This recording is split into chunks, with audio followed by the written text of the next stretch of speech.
G'day guys, welcome to a new episode of the Boundary Riders podcast, episode 50, and as you can see, we have a new look, we have a lot to announce today. We're also going to be taking a look at the breakout players for 2024, and in world sport we have soccer, and of course the Superbowl, which happened yesterday when we were recording, but a couple of days later for you guys.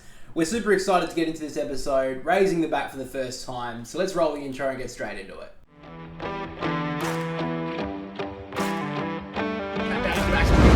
And then Rankin from the pocket, don't tell me, Isaac Rankin! Yeah. He's just got the license for a brothel. Well, I think Gather Round's going to be more than just AFL. I think this is next season. It's at the handle at the back, Nick Dankos to get the prize home! He's done it! Alright guys, welcome to the Boundary Riders podcast. Got my brother with me as always. Episode 50, you've been super excited. It's a long time coming, I reckon. Yeah, so first thing I want to talk about is obviously the new setup.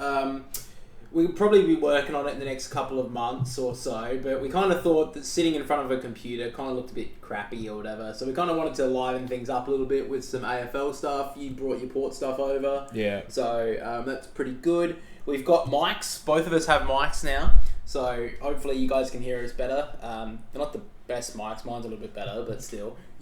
We're trying to be more professional here. A little bit more professional. We've got 50 episodes. We've got to get a little bit more professional.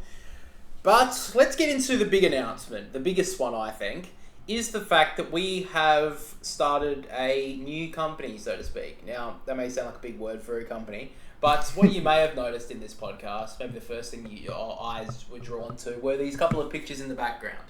So, if we bring them up, grab the West Coast one. So you'll be fine.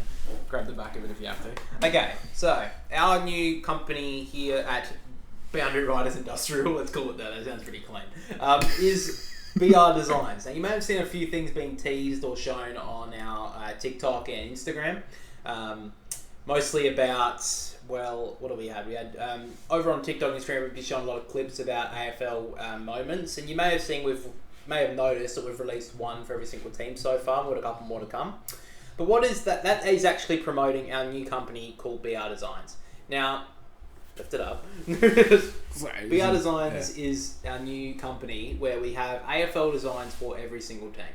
Now, I'll probably show a little graphic on screen so it looks a little bit better. But we have a graphic for every single team. Now, I'll bring this closer to the screen so you guys can see. But basically, what it is basically like the bigger moments from your club. So this is the Gold Coast Suns. Obviously, well, I'd be interested to see how many Gold Coast Suns fans we have listening. But we have one for every single team to accommodate for every single AFL fan. But what you can see is the graphic in the middle is basically where the player kicked the goal. So this is Noah Anderson's goal in 2022 to win the game against the Tigers. 23 last year. No, it's 2022. It was last year, wasn't it? Yeah, it was 2023. Oh, okay, well, that's right. Doesn't really matter. It doesn't say that on here anyway. All good. Anyway, the commentary is in the bottom, so the little bit of moment where Anthony Hudson said for the Gold Coast, the greatest victory in Gold Coast history. It kicks it straight into football folklore, which is a very good one. I'm sure all the Gold Coast fans would say it. Sorry, the ring light's getting in the way. But you can also see that's the exact place where Noah Anderson kicked the goal, and every single player around that area that's got the indicators on each of them. So Richmond obviously have all the yellow and black, and then they've got the Gold Coast. We also have one here for the West Coast Eagles. Now, we have one for every team like we mentioned, but we've only got a couple shown here today. This is the West Coast one. I'm sure every single Collingwood fan will hate this, but every single West Coast fan, and a lot of AFL fans, a lot of AFL fans will love this moment, is Dom Sheed's goal in the 2018 Grand Final. Obviously, right in the pocket. He has to be inch perfect. He's kicked the most impossible goal. So that's another one there. And we also have some for the Sydney Swans and Port Adelaide here. These are obviously other ones that we have. The Sydney Swans one is a little bit harder to pick up because it's an A3. That's the Sydney Swans one. This is the Adam Goodes goal in the 2012 Grand Final. One of my favourite highlights for myself. And then we've got a Port Adelaide one, if you want to just grab that one for me, Jack. Yeah. So yeah, basically this little company of ours, we kind of wanted to release like some kind of pseudo merch for our channel because, you know, every YouTuber or whatever has merchandise, but we kind of wanted to do something a little bit different, and we thought, what would every single AFL fan would like, and having this like a graphic or some sort of thing to show to a family member, especially if you're a huge AFL fan. I thought something like this is just quite unique. I haven't seen anything like this in the AFL space. A lot of them release like t-shirts and stuff, which are really nice, of course, but you never really get sort of like really nice graphics that you can see unless you pay like $200 for like a AFL player with his wingspan or whatever. But that's the Port Adelaide one, obviously, from the showdown. Stephen Motlop kicked the goal. So those are 4 of them. There will obviously be 18 for every single club. So, Giants, they've got one. Even though there's not a lot of Giants fans, we've made them just in case there are a couple of, Giants fans who joined on the bandwagon throughout the end of the year. But what you wouldn't have seen on there, which is on the ones that we are selling, is a QR code. Now, you can go to our website, which is in the description below. So, description of this podcast right now. You guys are second people to know after the people on Patreon, which we'll talk about in a sec. But if you go to the link below, you can see all the designs, which we strongly urge you to do because we're super proud of them. But what your ones will have, these are just like display ones that we had, like just to see how they would work and how they would look. But what the ones that were sold will have are QR codes. Now, what the QR codes will do is if you scan it with your phone, you will actually have the highlight of the certain picture you bought right there and then. So one of them we sent to our mate, my mate, Stephen he lives in Queensland, but he's an Adelaide Crows supporter, and I sent him one because I wanted to kind of see how delivery would work because I've never really done this sort of stuff before. And the first thing he said was, because his partner was asking about it, and she's not really a footy fan. So the first thing he did was pull out his phone and show her the clip. And the Eddie Betts one, by the way, is his 2016 goal of the year. So that's what I thought.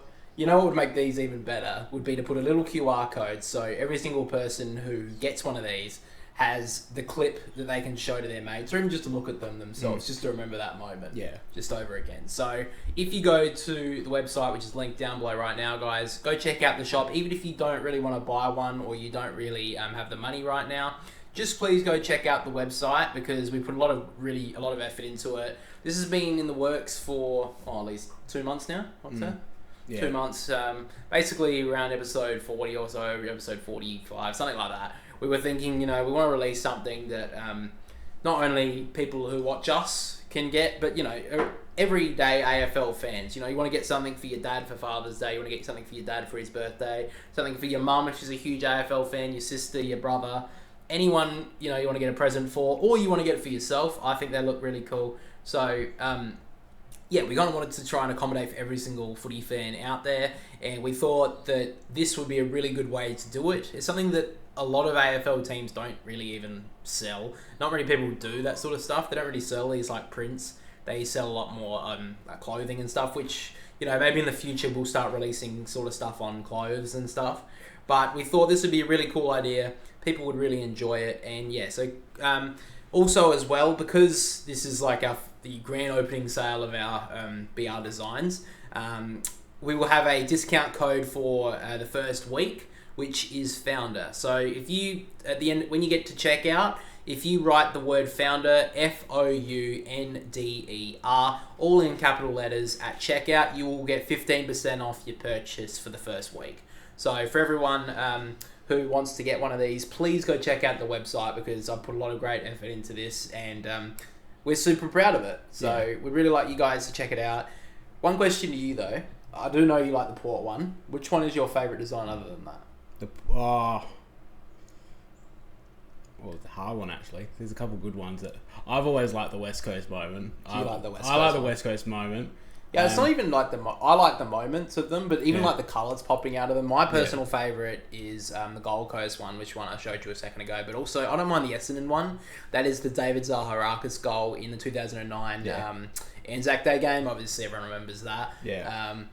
But all of them, I think, have their place, and I think they're all really, really good. Obviously, I'm going to say that because I made them, but I do think they are really nice. Yeah, there is some really good ones. I thought the most touching one was the Joel Selwood for Geelong when Yeah, I he didn't- kicks the goal. You know, I had to look through that moment. Yeah. Yeah, I as you can thought see in that- the background, if you are new here, I'm a Swans supporter. I had to look Yeah. through. I looked through the Western Bulldogs one, which was Tom Boyd. I Yeah. never looked at those highlights before before having to do this. Yeah. And now I had to look through that Tom Boyd goal again. Yeah, so And then I had to do the Joel Selwood one when we got smashed by 80 yeah. points. So the two greatest moments for your teams was Geelong and the Bulldogs was both against the Swans in their in the recent grand finals. Yeah, well, unfortunately, West Coast and Geelong fans have money too. So.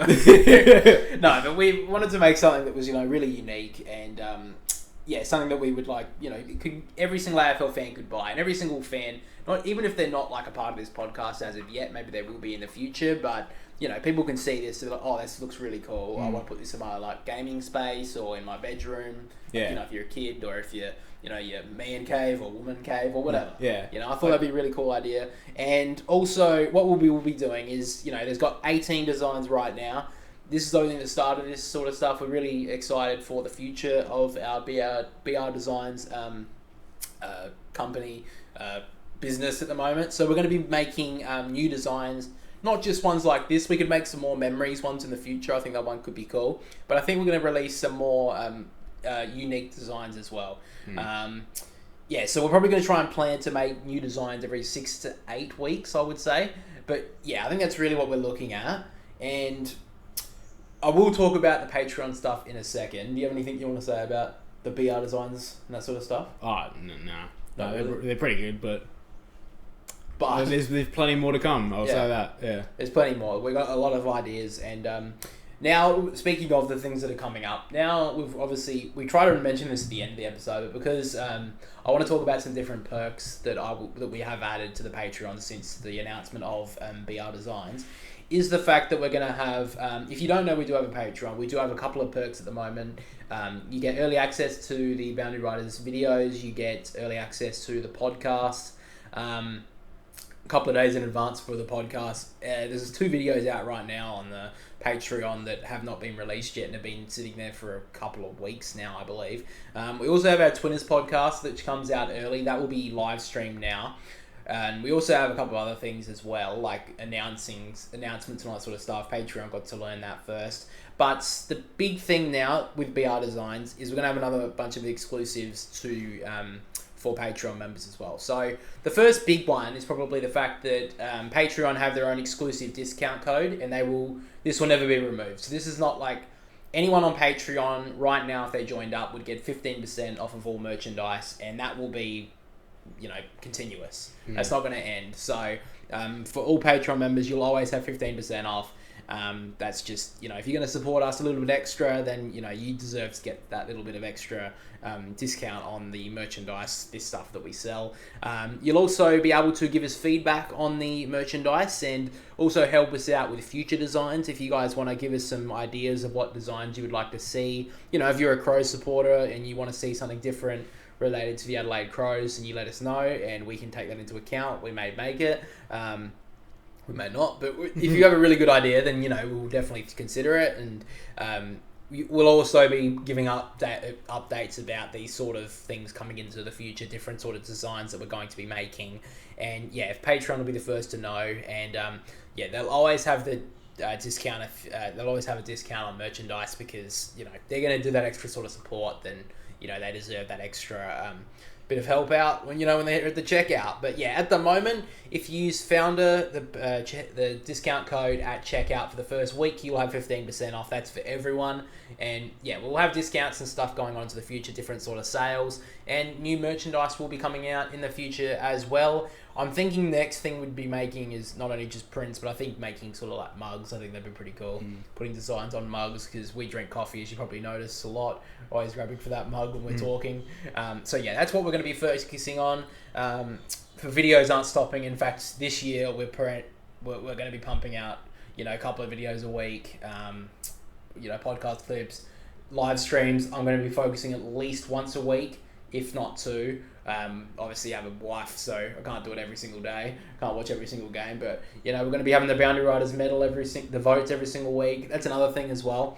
So for people who don't know, last year we did a podcast on early in the week. It was like Monday, and then we would kind of release a podcast clip, which were like the tips and whatever, later in the week. What we're going to do now, that also encapsulated the review of the season, the round, and we had the votes. What we're going to do now is we're going to have a separate episode, series, whatever, every single week, earlier in the week, the day after the round ends. That's where we're going to be doing a review. That's probably just going to be with me because my brother has work. Sadly. So support us on Patreon if you want us to do this full time. Anyway, if you want, with the future, we'll be doing a review episode every single week. To going through the, little talk about every single game. But then we're going to be giving the votes 3, 2, 1. Me and my brother. If I can't catch the game, he'll catch the game and, give his votes. And, I'm going to be doing the same. And then the podcast will be coming out, mid to late the week. Probably Wednesday or Thursday at the latest. Yeah, depending on when the first game is. Depending on when the first game of the round is. And then, the clips and that will be released throughout the week. And the live streams will be coming. I'll try to announce the week of what game will be live streamed. If you don't know what we do in the live streams, basically I just commentate them and give up the live scoreboard on the screen. We've got a really good setup for the podcast this year. For the live streams this year. In fact, actually, by the way, if you're on Spotify and you're listening to this is a real episode that you're missing out a lot on. Yeah. So maybe I'll release this as a video on Spotify because you can do that now. What I'll do here, this is the live stream setup for for the season. So it was a lot different last season, but you can see here with the scoreboard on the left. I think this looks really sick. We've got my camera in the top and then a little graphic down the bottom there for BR designs. That's basically what we've got so far. But yeah, that's what we're going to be doing with live streams. That's basically just a little channel update. Let's put these back up and we'll get into the rest of the episode. Alright, so we'll put all those photos away. I think we'll definitely fill up this area behind us with a bunch of other designs that we have in the future. I think that'll look really cool. Just a couple of, first things first. Up in the top corner right there, you can see on the graphic there, we have an AFL Fantasy League and an AFL Tipping League. Make sure to join them, guys, because if you win either of them, you will win a $125 gift voucher to the AFL store. And you know what? We'll chuck in a free design for the winners as well. How about that? Yeah, that's pretty good. Yeah, free design for the winners. So $125 gift voucher if you win either of them. So 2 winners, the end of the season. You have to beat us, though. That's the only caveat. You got to beat us. Not that fucking hard, I'll tell you that right. Tipping's probably easier for you guys. Yeah, we're not even that good at fantasy. I think I've been in the top 100 once in a round. Yeah. So you got a good chance of beating us there. But the codes are on screen, and I did see a couple of comments saying they didn't work. Just make sure to do it again because I did double check and the codes do work, and we've got a couple of people joining in now. Yeah. So just make sure I got you to check and you joined in. Yeah. So So it does work. We're just making sure. Just a couple of quick AFL news before we move into the main talking point of this episode. First of all, it looks like Ben King is set to sign with the Gold Coast. So I think with the Damien Hardwick news, I think that's probably re-signing. I think that's the big one. Yeah. We'll see how that pans out throughout the year. Obviously, he's one of the big talking points with free agency. It does look like he is set to sign according to Fox Footy. Don't think Tom Morris reported that, so that looks like it could be true. We had to bring it up in this episode. What's episode 50? I mean, he has to be a part of the show. We have to get a little mascot, a little doll with him. I've got a little Buddy Franklin one up there, but I think that'd be really cool if we could get him as well. Taron Thomas, apparently he's been has done something else again. Off-field antics again. And it doesn't look good at this point. It looks like there could be a long suspension inbound. There's been a lot of reports of that. I'm going to be honest. He's done everything he could to get himself sacked from the club. Yeah. I can't believe that he's done something else and there's talk of a long suspension. It's like, what's the suspension going to do? Exactly. Kicking him out of the club did nothing. He came back and it seems like he's done it again. So it did bugger all. So what's he going to do? It's just fucking ridiculous at this point. We've been pretty vocal on this podcast about, being on the players' side. I think it's pretty safe to say. We've been on Clayton Oliver's side throughout a lot of the stuff he's done. Yeah. And, because, he's been talking a lot about his mental health and stuff and continual reports about all this bullshit, it's just fucking lay off him a bit. and just give him a bit of a break. Yeah. And fucking they continue to do it. But this Taron Thomas stuff, he's done so much. Yeah. He needs to fucking pull his head in. Yeah. And at this point, if North Melbourne want to look like a strong club, he needs to be told gone. Yeah, exactly. I mean, if Melbourne got to the point of saying stop it or ship off to Clayton Oliver, at that point, surely it's got to a point now where North Melbourne need to turn around and say, look, Taron, you've done your job here. It's time for you to go. Yeah, I think it's time. How many more chances do they want to give him? Yeah. Like, he has got one of the biggest talents. He would be one of the bigger talents going around the AFL that's just not being reached at all. Yeah, yeah. I mean, how long did it take for him last year to get back into the team after being out for most of the first half? He only played the last 6 games, maybe many more. Yeah, he definitely was after the first. It was definitely after the first half of the season. Yeah, I would say. But I just think it's ridiculous at this point that North Melbourne are just going to stand there as a club, and obviously Alistair Clarkson last year wasn't there for I'd say for the majority of it. Majority of it through the stuff that was going off the field, which is understandable, obviously. But this year, if Taron, no one's really talking about Alistair Clarkson this year. He's just being completely forgotten about. Yeah. Really. If he wants to make a good stand early, he should be saying, look, Taron, you've clearly broken the rules again. We can't deal with this anymore. We're trying to build a successful club here. Yeah. I know we haven't shown that for a very long time. But at the end of the day... He's got to turn around sometime. Yeah. We're starting with you, which would be a pretty bad look, if we're being honest. The Taron Thomas is the turning point. But anyway, I just think it's ridiculous that we've been sitting here for this long talking about him. It's been in the news for this long. And look, maybe it's been a little bit of, overhype of, just continually going at him, because I know the media love to do that. Yeah. But it seems like now he hasn't learned his lesson. It seems like... And maybe kicking him out of the club, maybe going down to a VFL club for a year or two, maybe that would be the incentive to make him, rethink his options. Yeah. Because, he did have some interest in the trade period, I believe, from Gold Coast. Someone, sure. Yeah. Someone put some. Something like that, anyway. Another one as well that came out today, actually, was the player pay packets, or whatever, the wages. About some certain players, what they were earning. They didn't say the certain players, but what they did show is a graphic showing the player payments for 2023. So this is obviously last year. There are currently 8 players in the AFL that are paid over 1.2 million. Between 1 and 1.2 million, we have 11 players. Then we have between 800k and 1 million, we have 44 players. Between 600 and 800k, we have 96 of the AFL players. 400 to 600k goes to 171 players. Then 200k to 400k goes to 202. And then between 0 and 200k is 128 players. So, in the scheme of world sport, it's little. It's very small. Yeah. Considering Australia's a pretty expensive place to live, it's kind of interesting. Obviously, with a lot of sports around the world, it's run by big, millionaire, billionaire tycoons. Yeah. AFL is run by one, entity at the top. Yeah. So, obviously, I'm not saying that players should be paid, I understand why the pay packets are obviously a lot lower. But, if this one day the AFL was to go worldwide, and maybe, let's throw the AFL out the window and say that they, for some reason, bring in 20 billionaires to own the 20 different clubs, because it will be 20. Let's just point it out. Yeah. Because they're always going to bring in Tasmania, and then they'll probably have to even it up again. Yeah. So, that's the question we get to in a sec. But I think at this point, who do you think the 8 players would be? Do you think if you could point out a couple of players who would be the 1.2? I think they were pointing out... Well, there's probably one West Coast player, I don't know who, probably McGovern's probably on a shit ton because they don't know how to spend their money. Yeah, I think Gaff will probably be up there too. Yeah. You'd think, maybe... I think Charlie Kerner, surely would have to be up there, Kerner, yeah. Yeah. You got don't think any of the Swans players would be... Brody Grundy probably would. Brody, he might be up there. Yeah, he'd probably be up there. Port players wouldn't be spending a lot on. Yeah, not really worth it. No, not the Port Adelaide area. No way. No, fucking no.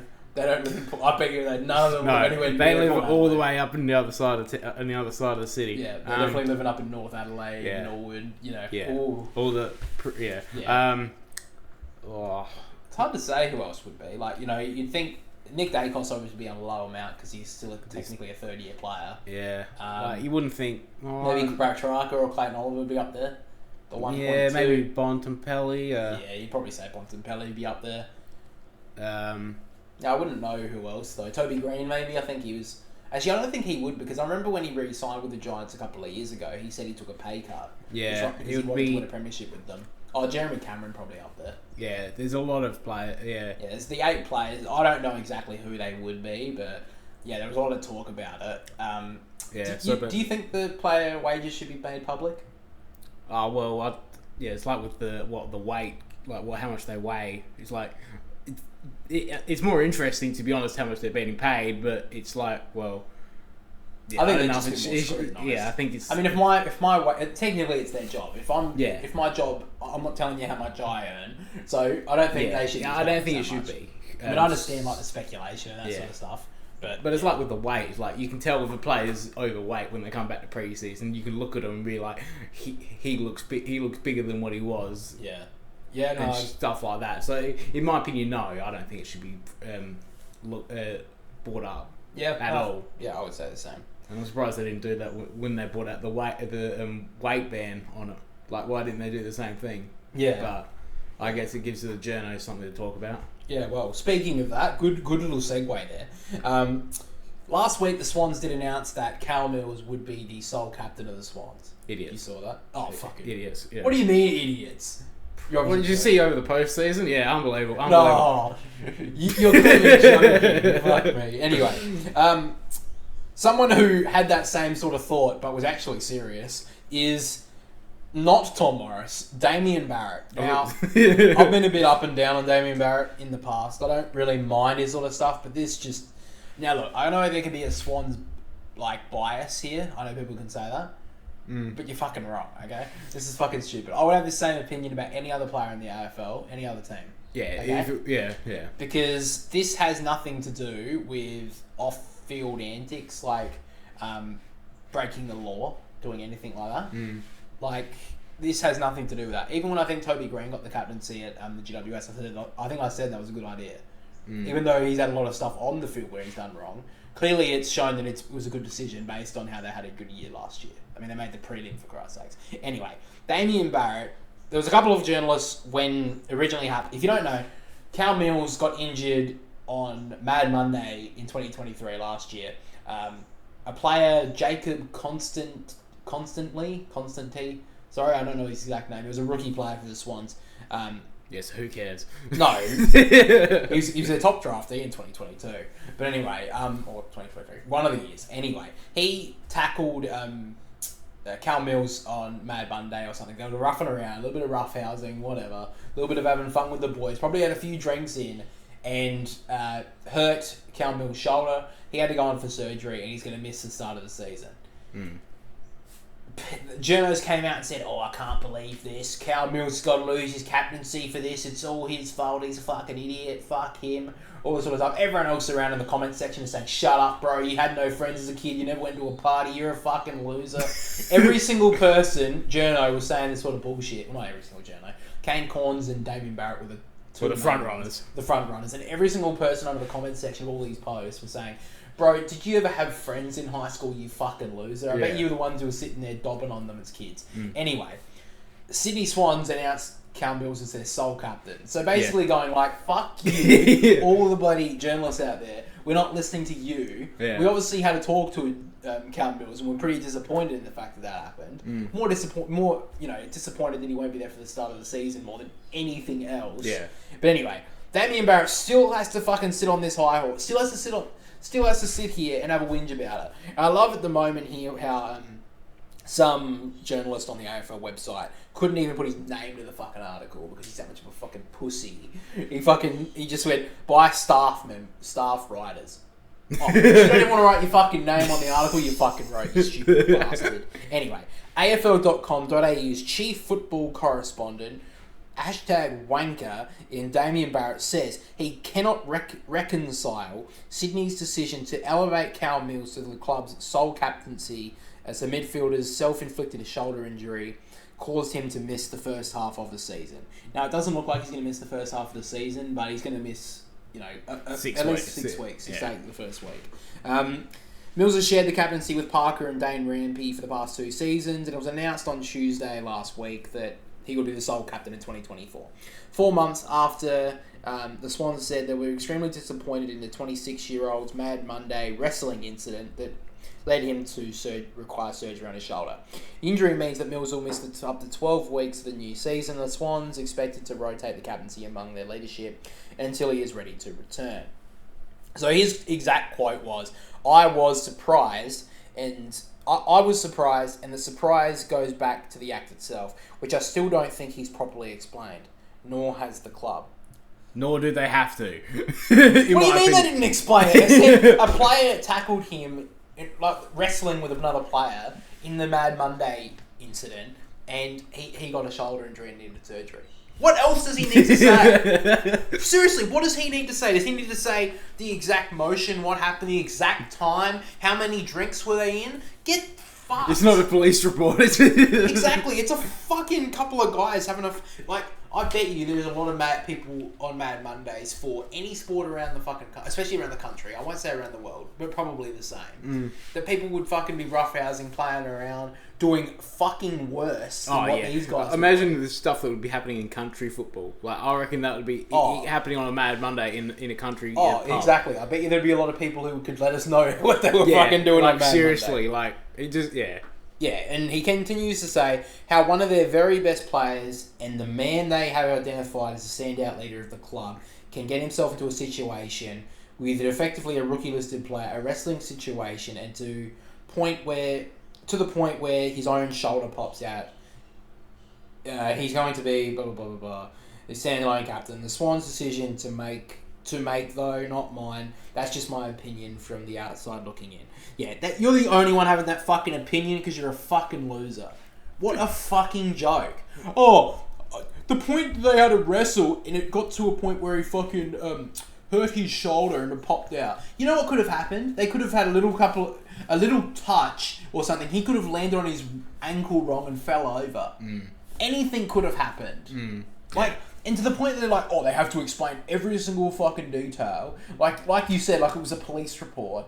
Get over yourself. You're a fucking journalist for the AFL. You're not the police. They don't need to tell you, Damien Barret, what the fuck was going on there. Because guess what? It's not your issue. You fucking dickhead. Anyway. Of course it would surprise him because he's what do you mean? My journalistic article doesn't make a difference to an AFL club's decision when picking a captain? What do you mean? I'm more important than anyone. Fuck, he's a wanker. I hate him now. And again, this would be for any player. Yeah. I don't care. This doesn't make a fucking difference. Now look, as a Swan supporter, I am disappointed that he's going to miss the start of the season, because he's a very important player for the Swans. But I do believe that he's a great decision for the sole captain of the club. I think it's very interesting that the Swans picked a sole captain. They haven't done that for a very long time. No. I can't even remember. I don't actually think since I've been alive they picked a sole captain. I don't know, because I know in 2005 when they won the premiership there was 3. Barry Hall, Ryan O'Keefe. No, it wasn't Ryan O'Keefe. Far out. How can I not remember? Leo Barry was one of them. And there was one more. I can't remember. Fuck, that's bad for me. Sorry. I am a Swan supporter, guys, but I can't remember who captained the club. I do remember Barry Hall because, obviously, he was my favourite player as a kid, and I do remember him holding up the cup when they won the premiership in 2005. But anyway, that's just what I really wanted to talk about. Talking about AFL, that just shit me off this week. Yeah. By the way, this is going to be a pretty long podcast, guys. We've got a lot to talk about. Now let's move into the breakout players for 2024. So what we've came up with here are the breakout players that we believe are going to be like absolute standouts this year, who are going to like really elevate their game from going to be some of the better players in the AFL for each club. So I'm going to list them through, and maybe if you want me to explain a couple, maybe I will. Yeah. So I've gone with the Crows. I've gone Jake Saligo. Brisbane, I've gone Kitty Coleman. For Carlton, I've gone Jesse Motlop. For Collingwood, I've gone McRae. That's the brother of Jackson McRae, Finlay McRae. Yeah. For Essendon, I've gone Sam Durham. For Fremantle, Frederick. For Geelong, Tanner Bruin. For the Gold Coast Suns, Ben Ainsworth. For the GWS Giants, Finn Callahan. For Hawthorn, I've gone Mabior Chol. For Melbourne, I've gone Harrison Petty. For North Melbourne, I've gone George Wardlaw.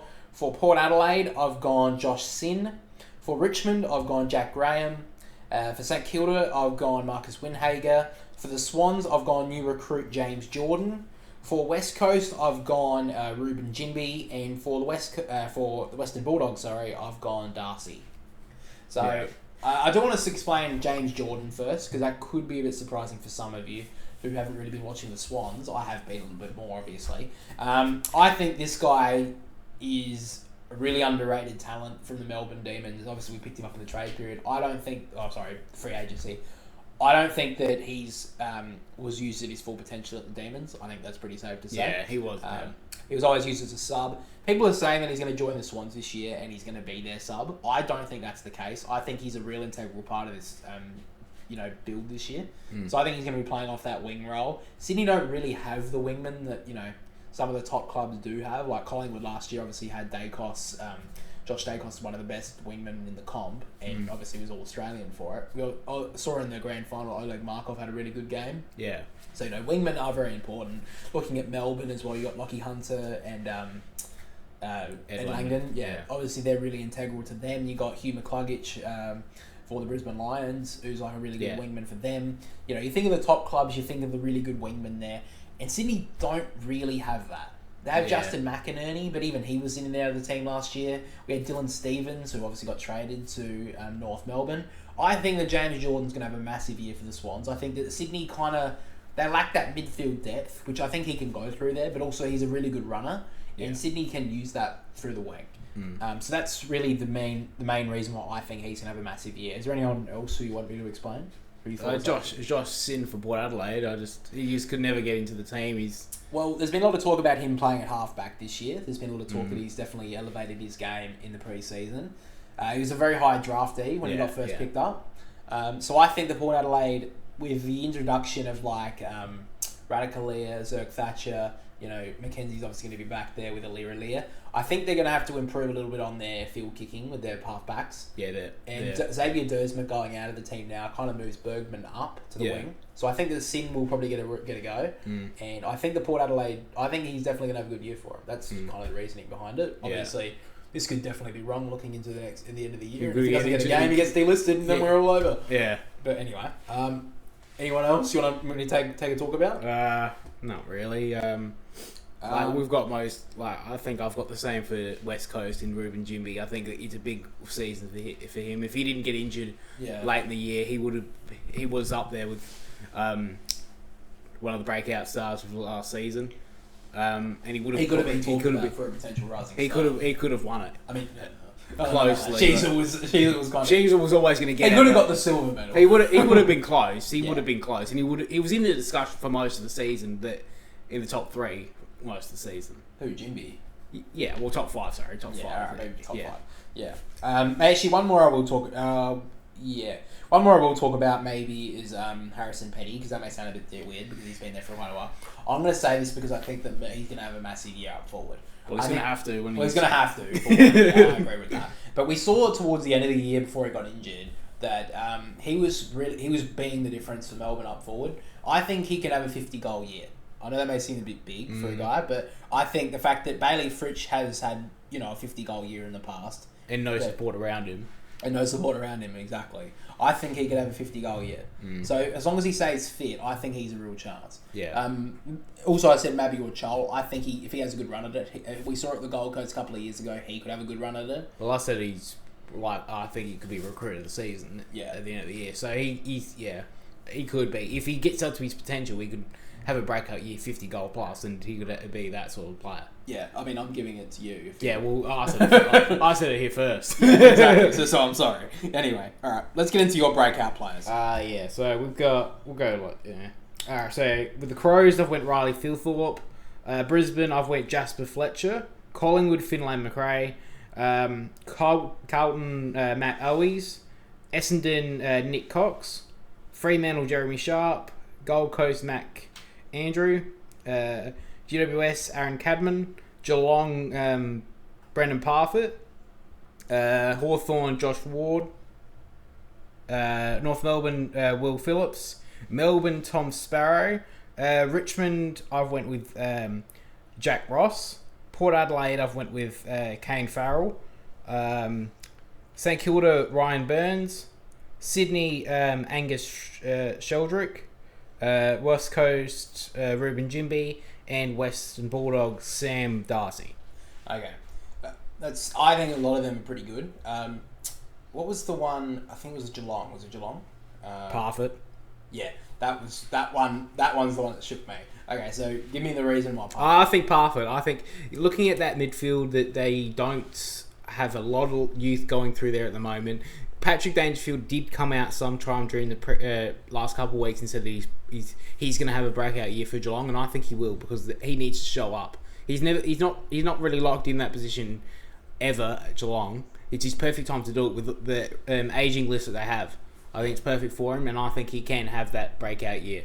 Okay. Yeah, no, that's alright.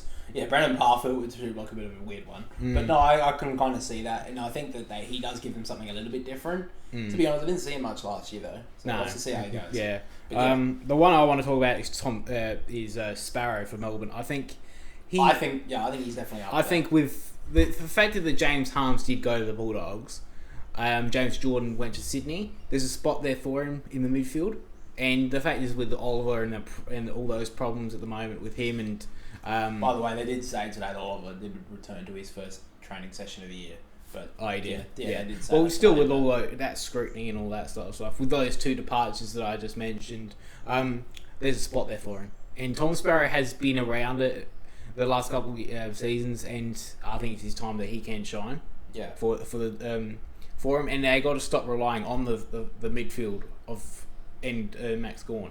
Yeah. They've got to find other avenues, because if one of them goes down, they don't really have the depth, in my opinion. No, but have the experience as well to help them out. Yeah. With the fact, So I think they've done very similar to what sort of how Richmond kind of did when they were getting to the end of their tenure of top team, when they kind of lost all their depth players. Yeah. Especially towards 2019, 2020. That was kind of the end. They were losing a lot of their depth players who were going to different clubs, like Brendan Ellis and that. So Melbourne have kind of lost a lot of their depth players, like Jordan and Harmes and that sort of stuff.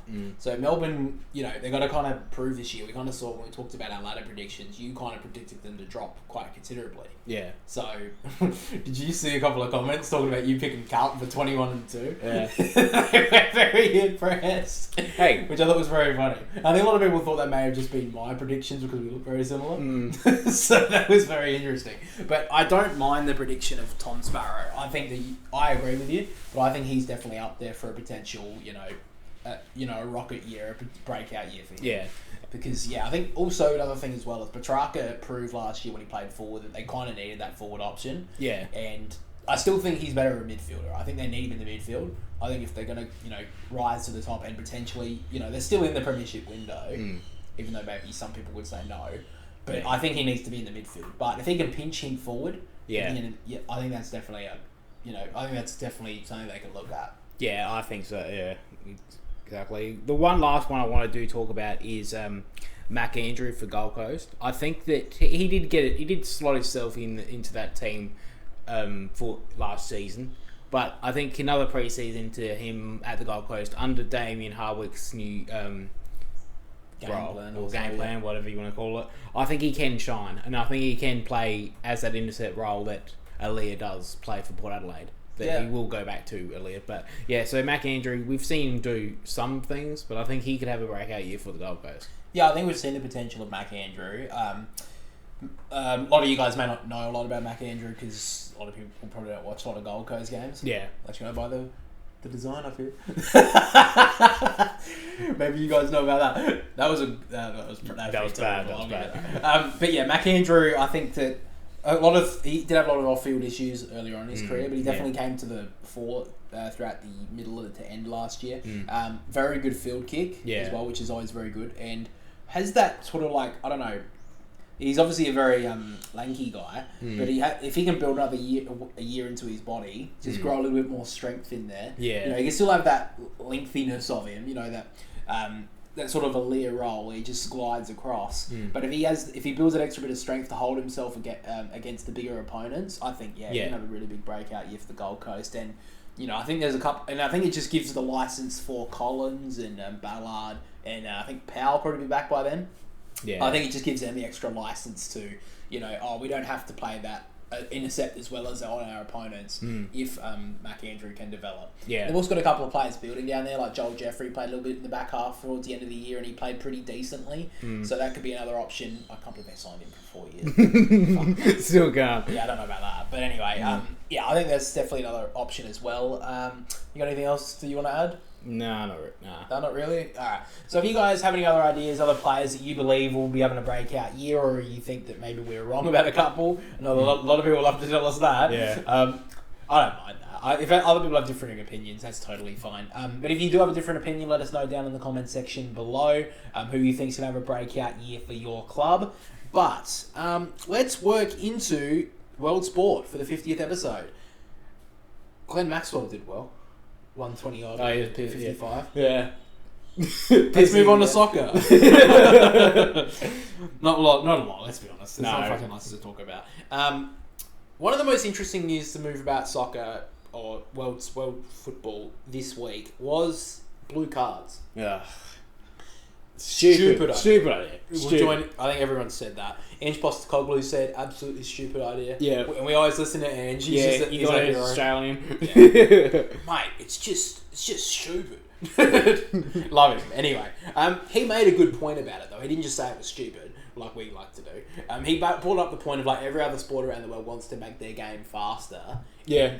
Soccer wants to make it slower. Yeah. Because he made the point of like teams because basically what the blue card is going to do is kind of like a timeout. Like a timeout. Like you be sent off. A sin bin. That's what I was trying to do. Sin bin for an NR. Yeah. So what that would happen is a player would go off for 10 minutes if they do something like argue to a ref or something that doesn't warrant a red card but warrants a yellow card. But warrants more than a yellow card. So to be honest, I think this is stupid for the fact that like if it warrants more than a yellow card, it's red. Give him a double yellow, send him off. Yeah. Or give him a red. Exactly. Sending a player off for 10 minutes is completely stupid. Doesn't make any sort of difference. And it's just going to bring so many like we see how many mistakes are made like by VAR and stuff. How many mistakes can be made by this with your thought, the ref's thought on a certain situation? It's just going to be so many fucking headaches. No. It's going to be such a stupid idea. And like Postecoglou said, and Ange, my bro, he said that he was like, teams are just going to like park the bus for 10 minutes or so before their player can come back on. Yeah, exactly. That's what's going to happen. Yeah. It's not going to open it up one bit. It's just going to make the game so much more congested. And soccer, look, I know a lot of people who probably watch this may not be the biggest soccer fans because it's like not many goals are scored or whatever. It's a very low effect. To be honest, maybe in the A-League, I would understand that. I'm not really a big fan of the A-League because there's so many mistakes made by like top players. What the fuck was that Sydney FC player doing? Oh, yeah. I can't remember his name, but that was a fucking terrible miss. And it was shown around the world. And basically, every single comment underneath was like, yeah, that's the A-League for you. Yeah. But anyway, I think English soccer, La Liga, I've watched a couple of games of the La Liga, top European soccer is like very good to watch. Yeah. Even games like between Bournemouth and Crystal Palace, bottom teams of the Premier League, like middle to bottom, they are still entertaining games. And some even 0-0 draws. Like I've only ever watched a game from start to finish in the Premier League that is a 0-0 draw. I think I watched one. It happens a lot more. I haven't watched a lot more of Premier League like live anymore just because of my job. I can't watch a game at like 2:30 in the morning because I start at 5:30. But I start at 7, but I get up at 5:30. I guess I can watch a couple of other games. But yeah, it just takes like the games are quite quick, like back and forth or whatever. And players, when they're moving the ball from back in their defence, they're always looking forward. Yeah. Which I think having this option now of having a blue card given would just completely slow down the game because if you're down to 10 men, you're not risking going forward. No, you're not going to risk it. No. Like I understand, like if you go down to 10 men as a red card, you have to adjust to that. Yeah. But you don't, like, teams can still go forward as a 10-man team. You hear all the time, like, oh my god, on 10 men they've scored. But they have, that's their, because they know that player's not coming back. we are stuck with 10 men now. Yeah. But having that blue card saying, oh, he's coming back in 10 minutes, we'll just park the bus. Yeah, exactly. Slow down the game. People will be like, oh, fuck, this sucks. And then 10 minutes he comes back on. You can wait, yeah. Wait. Yeah. You just have to wait it out. So having the thought of, oh, we can just wait this out, it's fine. It's just going to take so much of the pace out of the game. Yeah, and like, what imagine if a goalkeeper gets the blue card? Yeah, exactly. Like, people are saying that they have to play 2 goalkeepers on to be able to work this out. Yeah, if they give a blue card to because what will happen? Like, if it is in like the 70th minute, let's say there's a blue card given to a goalkeeper, then for 10 minutes they're gonna have to either pick a player off the field to go in goals, which again would slow the game down because he has to grab gloves, he has to put on pads, that sort of stuff, or they have to sub on a goalkeeper for 10 minutes and then have to play him on field for the rest of the game. Yeah, it just doesn't work. I don't know how it's going to work. It's like, well, yeah, there's so many stupid rules that would have to go into this for a blue card. It's like, what's the point? Like you said, to start off with, it's either yellow or it's red. Don't put another card into it. You don't need to. Yeah. Like, and surely it should have been green. Surely it had to be green. That's my biggest issue. Why the hell wasn't it red, yellow, green? That's my biggest issue. Yeah. I that's my only issue. I just don't get it. It's just like it's just gonna make a stupid thing to bring to the game. Yeah, I think it's just gonna make it so much harder for the refs. It's already slowed enough now with VAR. Yeah. Why add more stoppage to it? Yeah, exactly. Alright, let's move on from the blue cards. So, the winners, Asian Cup and AFCON actually finished this week. Asian Cup winners were the hosts in Qatar. Massive win for them. They obviously had a pretty poor run in the World Cup when they hosted. They're back to back. They went back to back in Asian Cup, so that's good for them. But why not show that at the World Cup? Like, yeah, you're playing everyone in the world, but it's a lot harder. Well, it just shows that for me it shows the level between Asian Cup and then the World Cup. Yeah, it just shows the difference. Yeah, I mean, we won it for Christ's sake. Like we went into the quarterfinals of the World Cup. Yeah, I still think that Asian Cup is probably one of the lower. Everyone says that, but I think it would probably be lower than the Copa America. Is it the Copa America? Yeah. Yeah, so that's the Argentina, Brazil, Chile, all that sort of stuff they play. And in AFCON, Ivory Coast won. Yeah, that was a surprise as well. But they also were the hosts as well, so... Yeah. Now, one of the amazing stories from the AFCON or Ivory Coast, the winners, have you heard of the player named Hala? Yeah. So he used to play for West Ham. Well, not so much about that, but anyway. He actually... A couple of years before before AFCON, this one anyway, he was battling testicular cancer. Yeah. And the fact that he, got back from that is massive enough. Yeah. But the fact that he wasn't able to play for the first of the group stage of the AFCON because he was battling an ankle injury, I believe. But then he was able to come back for they made it third in their group, so I think they got a wild card spot or whatever. Yeah. Into the round of. The preliminary rounds, or whatever they call it. But he was able to get through that. He came back for the team. Was instrumental, I think, in their qualifying quarterfinals. That's the one. Thank you. That's why you're here, just to correct what I'm wrong. But yeah, he came back. I think scored an instrumental penalty in one of those finals. I think it was the quarters, and then in the finals scored the winner, I believe, for Ivory Coast. Yeah. So massive achievement for him, fighting off testicular cancer.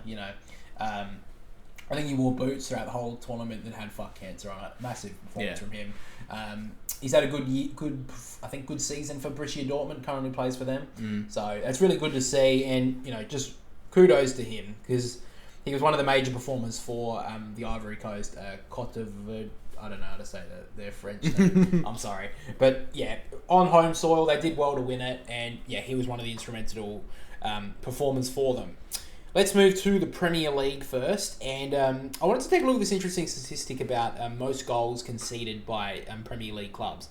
So after 23 games. So currently Sheffield United, this is before the games they played recently, but Sheffield United currently have the record for the most goals conceded by any team at this stage of the season ever in Premier League history.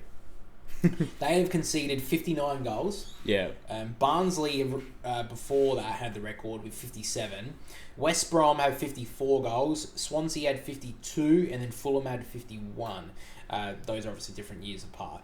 But yeah, it's just massive that Sheffield United conceded that many goals in that amount in 23 games. That's a huge amount, and they won this week. Yeah, they won this week. They beat Luton 2-1. I was so annoyed by that because I was like, "Oh, come on, Luton at home." This is the time Luton at home. Yeah, to break away from the relegation zone. Yeah, and they were like, "Yeah, no, no, let's make it more harder for us. Let's make it more harder for ourselves." Like, fucking hell. Anyway, for the round or whatever of the Premier League, they're kind of coming back now, basically between Asian Cup sort of finishing by that point. And AFCON finishing as well. The Premier League started to come back now.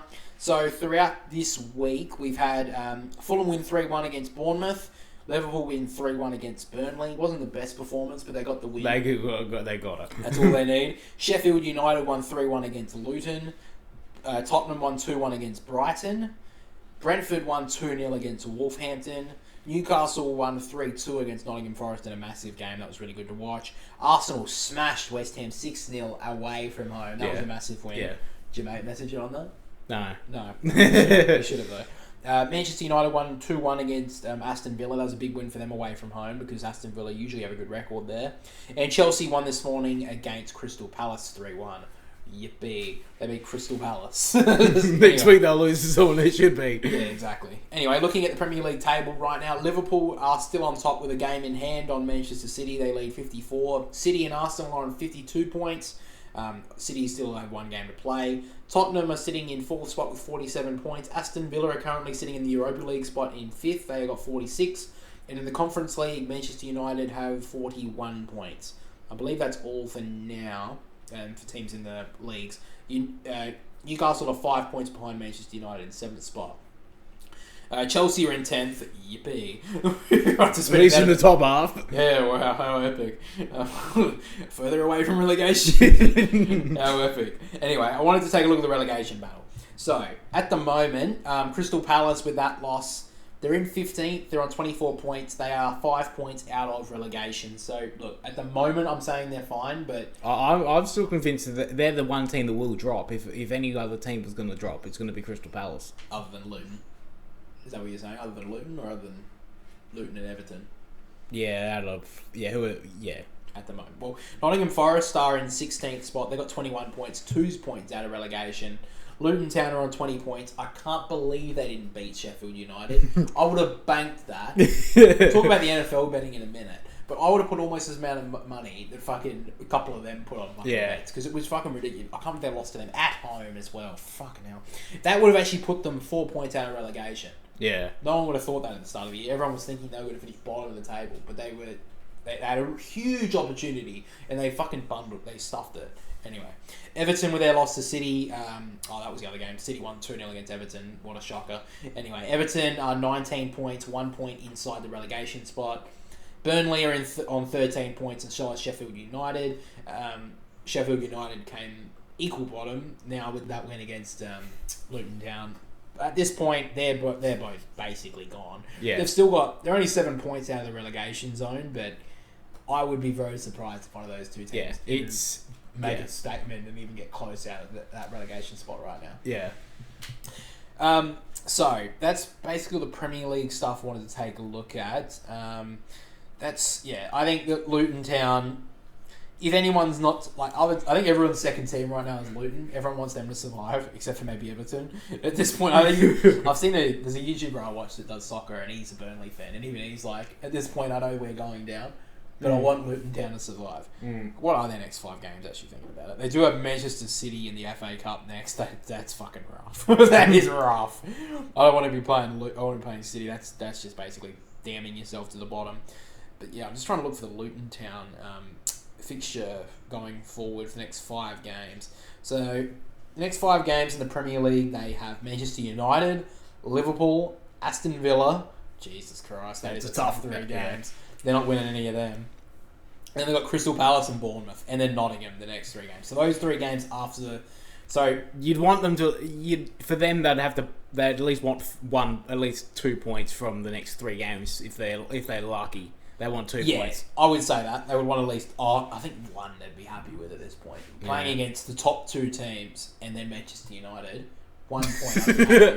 Well, yeah, I mean, I'm saying they're pretty good. And then Manchester City, they're the FA Cup. Sorry, so they got Manchester United and they got 2 teams. 3 teams inside the top 6. Yeah, that's and then if they can back 1 point, I'd be pretty happy with that if I'm Luton. Yeah. Yeah, and then, just they got to try and get at least 2 wins out of those 3 games against Crystal Palace, Bournemouth and Nottingham Forest. They've got to get 2 wins out of that, I believe. But, I mean, who knows? Burnley and Sheffield United aren't showing much. And Everton, I don't know. Yeah. I mean, I just assume that Everton are going to get out of it. But they're still sitting in that relegation spot. Yeah. That will be an interesting talk going forward. I'll just quickly... La Liga now, with Real Madrid, they've broken away to a 5-point lead after a massive win against Girona. Really disappointing performance by Girona. I really thought they were going to show up, and they didn't really. And then Bayer Leverkusen have beaten Bayern Munich 3-0. Did you see this? Yeah. They won 3-0, and they have 5-point lead in front of the Bundesliga. Well, you see the whole meme... What's going to be if Harry Kane? If Harry Kane doesn't win the title, he probably joined Bayern Munich thinking, "Oh fuck, the only other team I could have gone to win a title was PSG." Yeah, I think he's going to move there next year. He might try and when Mbappe leaves to Real Madrid, which they're speculating on. Yeah, he's just going to ride over to PSG. It would be the funniest story if Bayern Munich don't win this year. Well, they're 5 points at the moment away from top spot. Bayer Leverkusen looking good with Xabi Alonso as the coach.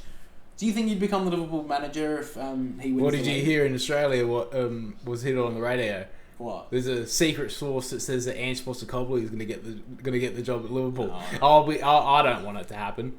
As an Australian, I don't want it to be. He's still got to prove himself in the Premier League. Yeah. I know he's done well for Spurs so far, but let's be honest, they're still sitting in the same spot they're always. Yeah, exactly. It's like he's still got to prove it. Yeah, I mean, he won leagues with Celtic, and we know that Celtic are a pretty easy league to win. Sorry, it's a pretty easy league to win if you're Celtic. Yeah. But he's got to prove it on the English stage. And I mean, he's still got time. I believe he shouldn't... No, by no means do I think he should be sacked. No. But he's got to have some time to work on Luton, to work on a team like Tottenham before he goes to a team like Liverpool. Yeah, like Liverpool's a whole other kettle of fish. Yeah. It's like you have to... He hasn't got them to anywhere. He hasn't got Tottenham to anywhere. Yeah, he hasn't even won him a League Cup yet. Let him win a League Cup before he fucking manages to Liverpool, one of the top teams in the world. Yeah, it's like, I don't want it to happen. As an Australian, I wouldn't want it to happen at the moment. Yeah, give him time. Yeah, give him time. He hasn't even played English soccer for a year yet. Yeah. Give him that, and then we'll see how he goes. Yeah. Anyway, let's move to the Super Bowl 54, right? No. 58. 58. That's... definitely close enough. Now, before we talk about the game, I wanted to talk about a couple of bets. Now, do you know Drake? Yeah, you know the buddy showing off his penis. Did you see that his penis got? No, I didn't. Apparently a hog. Anyway, he bet $1.15 million of Bitcoin crypto. What team do you think he bet for? He probably put it on the Chiefs. Yeah, he did. Yeah, good. Lucky win. I did. I put it on the Chiefs. I knew the Chiefs would win. Yeah, well, all right. They got the overtime. I thought that. To be honest, I did think it was going to be an easy win for the Chiefs, but I did. I thought that Travis Kelce was playing phenomenal in postseason. If you don't know who Travis Kelce is, he's the one who's dating Taylor Swift. Oh yeah, just so you're aware. If you thank didn't know, thank God I watched it on KO and watched the ESPN broadcast of it, because if it was on the Channel 7, it was the CBS broadcast, and obviously I think they showed it a lot more of Taylor Swift than they did on the ESPN broadcast. And because he was playing like shithouse in the first half, he didn't touch it. They didn't show him. They didn't show it. Yeah. So until late in the first half. Oh, okay. But yeah, because of his postseason, Mahomes looked like he was back, and he definitely performed. And the receivers were catching him. Yeah, which is a miracle. Yeah. But then after the first half, they were back to their home and away season. They were horrible. They couldn't do anything. Yeah. The defense of the 49ers was phenomenal. Yeah. But they really stood up when they needed to. Yeah. To be fair, the 49ers kicker. Sorry, yeah, he should have scored. I mean, the fact that he got that ball smothered, that was not good enough. No, obviously nerves got to the. It wasn't. I didn't know if it was the kicker's fault. Really, it was probably the player throwing it back. Yeah, but at that point, they couldn't have lost from. They should have won that because at one point, obviously, gets them the win. Yeah. It didn't help that Dre Greenlaw got injured during the game for the 49ers as one of the... Brock Purdy played pretty well. Yeah, he did. He at the end of the game, he said it was his fault because he wasn't able to keep it. He kept them in it, I thought. Yeah. He kept them in it. They couldn't generate anything on the second half on offense. They just couldn't do it. And you just knew that... Well, the 3 previous Super Bowls... When he's been down Mahomes, he's won. So, yeah, it's pretty amazing what he's done. Well, the fact that they have gone 3 Super Bowls in 4 now, and they lost the other one, that's just massive. Yeah. We obviously saw that with Richmond, but I mean they didn't even make the grand final in 2018. Who would have known what would have happened there? But the other bet that I wanted to take a look at was a measly 20 grand. Shit. Loser. Anyway, I think it was just some regular punter. Anyway, he bet 20 grand on the 49ers to win. Yeah. And the clip's been circulating around Twitter. Basically what happened was he lost 20 grand. He saw the play when Mahomes threw it across the to the end zone. They won the game on that play. He runs up to the TV and smashes it. Oh no, I didn't see that one. That was a good one. I don't even think it was his TV. It was just some his mates. It was like, yeah. And his mates were celebrating because obviously I think they were all Chiefs fans. And he just smashed his mate's TV. Now look, I'm going to be honest. I don't think I'd smash my mate's TV if the Swans lost on the grand final. I think I'd just walk away and have a little bit of a cry. Look, I'm a man about it. I would cry in my Swan scarf. Into my Swan scarf. Have a few tears at that point. I didn't cry when the Swans lost in 2022, by the way. I did when we lost in 2006. When we lose the grand final by a lot, yeah, I'm kind of... You already know it's going to happen. Yeah, exactly. You already know it's happening. Yeah, at this point I'm like, yeah, that's probably enough for me. I'm not watching any more of this because this is just going to hurt my brain. I just... But to the game itself, you kind of... Now, I didn't see the majority of it. I watched the highlights because I was at work, unfortunately. You did watch the game. Yeah. You kind of put up the point of it wasn't the best Super Bowl. It wasn't the greatest. The first half, it was... It was a very low scoring. It was a low scoring. It was 10-3 at half time. It was one touchdown. It was a. They just no one could really generate offense. Either of them really. They could generate a few downs, but they couldn't really do anything. Both defenses played pretty phenomenally. Really, Patty Mahomes was pretty good in the second half. He was back to the postseason that he played in the first previous playoff games. Yeah. But I think they both teams fumbled on offense. Well, the first 2 sequences of the first parts of the game when both teams were getting close to their end zones, they both got fumbled. Yeah. Yeah. So I mean, obviously nerves are going to hit you. I guess that's kind of fair enough. But yeah, it's just obviously, and you got to think about it. This isn't thinking if you're still an AFL fan. Don't watch much NFL. This is the point of imagine the grand final 20 times and then add the world onto that. There's so much more pressure on these players. Yeah. So, yeah, the fact that obviously, and they're paid a lot more too. Yeah. So there's a lot more pressure. You just look at the 2 QBs. Brock Purdy is Mr. Irrelevant. He always was, and no one was talking about him. And he's getting nothing compared to Patty Mahomes. He's getting nothing. Yeah, and exactly. To get him to the Super Bowl was amazing. Yeah, well, he was the last pick in the draft a couple of years ago, and he was he came into the team last year when their number one QB was injured. And Brock Purdy came into the team and got them to the playoffs. Yeah. And was playing really well for them. And this year he's just elevated his game. Yeah. And the fact that, it's very similar to, obviously, I'm not going to compare him to Tom Brady, but it's very similar how this story started. Tom Brady was a very late draftee. And, he got him to, obviously, everyone knows Tom Brady. Everyone who's not even an NFL fan will know who he is. Yeah. I'm not saying Brock Purdy is going to be anywhere near that. I don't know. But... obviously it's a very similar start. Yeah. You could say. Now, there's been a lot of people talking about is Mahomes is he one of the greatest of all time? Now, I'm not going to put him on that length because obviously I've only been watching the NFL since the Tom Brady era, so I can't question the likes of like Peyton Manning and all that sort of stuff. Yeah. I can't talk about that. I'm not going to put him on that level yet, Patty Mahomes of Tom Brady, but he's second string at this rate. Well, yeah, he's getting up there. You're looking at people are looking at the stats before 30 because Patty Mahomes is 28. They just look at the stats before of Brady before he turned 30. Yeah, he's nearly level. Well, the thing is, as as well, he's still got 2 years on him. He's still got 2 years. Tom Brady played till he was 42. Yeah, and he had so he could still have 12 more years, 14 more years. Yeah, it's like what Mahomes has already got 3 rings. Yeah, Brady had 7. Yeah, exactly. And the Chiefs, I think the Chiefs do have a lot going for them, and he's only 28. He's got a lot more to go. He won in his first couple of years when he got drafted to the Chiefs.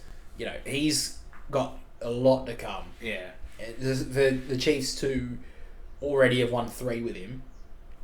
Is just amazing, and their coach Andy Reid, he was definitely got kudos for that last play. Like the way that the last play, obviously, if you didn't see it, everyone feigned to the left when Mahomes when he got the ball, because everyone tracked his eyes. He looked left, and the receiver who eventually got it, Hartman, I believe his name was. Yeah, he ran left to begin with. All the defenders got tracked by his eye. Yeah. And then he ducked back to the right, got his free space, and it was an easy done. It was it. And when that was the Andy Reid shadow play or something they called it. With 9 seconds left in OT, to have the balls to do it. Yeah. And once it all happened, like I said, I was watching it. You just knew it. Like once the play started, it was there. You could see it. You had one play, 9 seconds left in OT. The world is watching. The world is watching. The Chiefs looked like they were always going to do it. Yeah. You just saw that play and you're like... It was very interesting as well. Did you notice, it would have been when Hartman took the catch, it almost felt like a second, the world just stopped. Yeah. The whole ground, everything just almost, not silent, but it was pretty quiet. And then everyone started celebrating. Yeah. It was that moment, because... I don't know when the last time we got to an OT in Super Bowl. It would have been a couple of years. There's only been 2 OTs in Super Bowl. Yeah. You know the last one? No. Was when the Patriots beat the Falcons. Yeah. But I didn't watch the NFL probably a couple of years after that. Yeah. When I started barracking for the Falcons, I looked up when we made it, and I didn't watch the highlight because I know there was a lot of jokes going around, a lot of memes saying that I think it was Matt Ryan at the stage threw a turnover when he should have just kept the ball on the ground to run out time. He threw the ball and he turned it over, and then the Patriots were able to get back and win the game. So yeah, I do remember that. But that was the point of because I work, one of the people was a fan of it and was kind of watching it, and I was kind of trying to tip the scores without in between doing work, because I'm always working if my boss is watching. I did see the scores. And I heard them say they've scored, the Chiefs have scored, or whatever, and I'm like, oh fuck. And I didn't know the highlight because I couldn't really watch it, but as soon as I got home and watched the highlights and I saw that moment, I watched all the way through the highlights, 21 minutes on YouTube, and just a massive, that moment when Hartman takes the catch in the end zone, it just felt like the world stopped for a moment just to take that catch. It was absolutely amazing. And even though the moment before the game, it felt a bit like maybe the game was a bit of a slower one. I remember watching the Super Bowl a couple of years ago when the Rams were playing the Patriots, and there was only one touchdown scored the whole game, and it was late in the game from the Patriots. It was only a rushing touchdown. I do remember that. I think it was the lowest scoring Super Bowl in history. But yeah, I do remember that even though the game can be nothing for 3 quarters or something, there's always a moment late in games that everyone remembers. Yeah. And I think that's what's just going to be the moment. That's going to be the moment that everyone remembers. Not the Taylor Swift moment, not the fucking all that. Everyone's going to, I think, especially someone who's a, pseudo NFL fan. I'm not going to call myself a super fan, but that's the moment I'm going to remember. Yeah. And I think that's what most NFL fans remember. When at the end of the day, Patty Mahomes to Hartman, that's the moment you're going to remember. Yeah. That throw to him. Yeah. How he was so open, and they both they realise, and that's the moment. And then he takes the catch, and then hits the ground. Everyone stops, and then they realise they've won it again. Yeah. And I just think massive moment. Great game in the end. I mean, I mean, may not go down as the best Super Bowl of all time, but it was one of the better moments you're ever going to remember. Yeah. Yeah. I mean, is there much more you got to say about the Super Bowl for today? Well, I was wrong about the prediction. Yeah, Kelsey didn't. I thought he would, but he didn't. He pussied out. Yeah. He'll obviously do it. He'll do it next year when they win the 3-peat. He'll do it next season when he wins the 3-peat. Yeah, he's going for the 3-peat. He's like, guys, we haven't got the 3-peat yet. Yeah. I'm going to offer my Super Bowl ring to her in the proposal. That would have been so fucking cringe. I'm actually glad that didn't happen. Yeah, I'm glad it did. I was like, because I think you're taking away from the game. Yeah, you're taking away from the game. I think that, Yeah. And I know that Taylor Swift's obviously a huge celebrity, but did she have to be on the fucking ground? Were any of the other wives and girlfriends? I don't think they were. I think the families were. Oh, were they? Yeah. Oh, they I thought it was just Taylor Swift. They always go on after the game. Alright, that's fair. Like with every sport, like with the AFL, they go on after the game. Yeah, that's fair enough. Alright, I thought it was just her. And I was like, oh, fucking come on. No, but anyway, but they probably just broadcast because it's her. Yeah, that's probably true.